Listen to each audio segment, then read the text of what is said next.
Hi hello welcome to our channel. So இப்போ நம்ம தக்காளி வாங்கிட்டுருக்கோம். இது வெஜிடபிள் வாங்குறதோட செகண்ட் பார்ட் வீடியோ. இங்கே பார்த்தீங்கன்னா 2 வெரைட்டி ஆஃப் கத்திரிக்காய் இருக்குது. ஒன்று வந்து க்ரீன் கலரில் இருக்கும், ஒன்று வந்து கத்திரி கலரில் இருக்குது. அதுக்கப்புறம் பார்த்திங்கன்னா வெண்டைக்காய், அதுக்கப்புறம் முள்ளங்கி, இது பேர் நூக்கல், பீட்ரூட் எல்லாமே இருக்குது. எல்லாமே ஒரு அரை கிலோ வாங்கலான்னு பிளான் பண்ணியிருக்கோம். இப்போ பார்த்திங்கன்னா பூண்டு எடுத்துகிட்ருக்கோம்.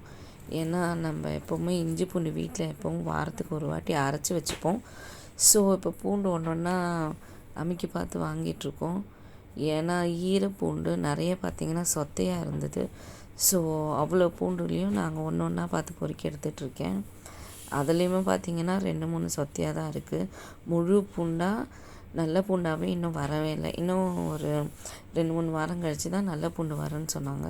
ஸோ பூண்டு வாங்கியாச்சு. அதுக்கப்புறம் சின்ன வெங்காயம் பார்த்திங்கன்னா நாங்கள் எப்போ மார்க்கெட் போனாலும் வாரத்துக்கு 1 கிலோவாவது சின்ன வெங்காயம் வாங்கிடுவோம். ஏன்னா சின்ன வெங்காயம் இல்லாமல் சமைக்கிறதுக்கே எனக்கு பிடிக்காது. சின்ன வெங்காயம் ரொம்ப பிடிக்கும். ஸோ சின்ன வெங்காயம் சின்ன வெங்காயம் மாதிரி இல்லாமல் கொஞ்சம் பெருசாக இருந்ததுனால அவர்கிட்ட கேட்டுட்டு இருந்தேன் நான், ஏன் இவ்வளோ பெருசாக இருக்குது அப்படின்னு. அவர் சொன்னால் இல்லை நல்லா தான் இருக்கும், வாங்கி பாருங்கள் அப்படின்னு சொல்லிவிட்டு அவரும் அந்த சின்ன வெங்காயத்தை எடுத்து எடை போட ஆரம்பித்தார். சின்ன வெங்காயம் வீட்டில் ஸ்டாக்லேயே வச்சுருப்பேன். ஏன்னா சாம்பார், கீரை கடைஞ்சல், அதுக்கப்புறம் வத்தல் குழம்பு, இதுக்கெல்லாம் சின்ன வெங்காயம் போட்டு தான் நான் சமைப்பேன். ஏன்னா அதில் தான் ஒரு டேஸ்ட் வரும். ஸோ சின்ன வெங்காயமும் 1 கிலோ வாரத்துக்கு 1 கிலோ கண்டிப்பாக வாங்கிடுவோம். அதுதான் ஒரு சரின்னு சின்ன வெங்காயம் எடை போட்டுட்டார். 1 கிலோ வாங்கியாச்சு. அதுக்கப்புறம் பார்த்திங்கன்னா பக்கத்தில் பச்சை பட்டாணி இருக்குது. நம்ம பச்சை பட்டாணி ஏற்கனவே எடுத்துட்டோம். அதுக்கப்புறம் பாவக்காய் இருக்குது. பாவக்காய் மோஸ்ட்டாக யாரும் அவ்வளோ வாங்கி செய்ய மாட்டாங்க. அதனால் நானும் எப்போயாவது ஒரு வாட்டி ஒரு பாவக்காய் 2 பாவக்காய் வாங்கி பொரியல் மாதிரி பண்ணி கொடுப்பேன். இப்போ பார்த்திங்கன்னா அவரைக்காய் வாங்கிட்டுருக்கோம்.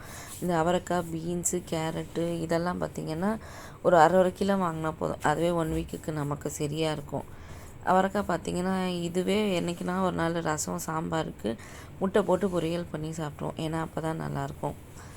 ஸோ அடுத்து பார்த்திங்கன்னா நாங்கள் எப்போ முருங்கைக்காய்லாம் கடையில் வாங்குறதில்ல. ஏன்னா வீட்டிலேயே முருங்கைக்காய் மரம் இருக்கிறதுனால முருங்கைக்காய் மட்டும் எப்போவும் வாங்குறதில்ல. முருங்கைக்கீரை, முருங்கைக்காய்லாம் வாங்குறதில்ல.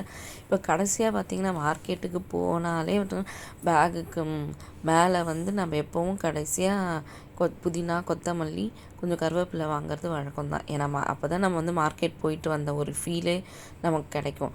அந்த காய்கறி பக்கத்துலேயே இந்த அம்மா நல்லா ஃப்ரெஷ்ஷாக புதினா ப்ளஸ் அதுக்கப்புறம் கொத்தமல்லி, அதுக்கப்புறம் கருவேப்பிலை வச்சுட்டு இருந்தாங்க.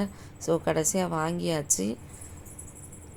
இதெல்லாமே கம்மி விலையிலே எனக்கு கொடுத்தாங்க அவங்க. ஸோ இந்த வீடியோ உங்களுக்கு பிடிச்சதுன்னா லைக் பண்ணுங்கள், ஷேர் பண்ணுங்கள், கமெண்ட் பண்ணுங்கள், மறக்காமல் சப்ஸ்கிரைப் பண்ணுங்கள்.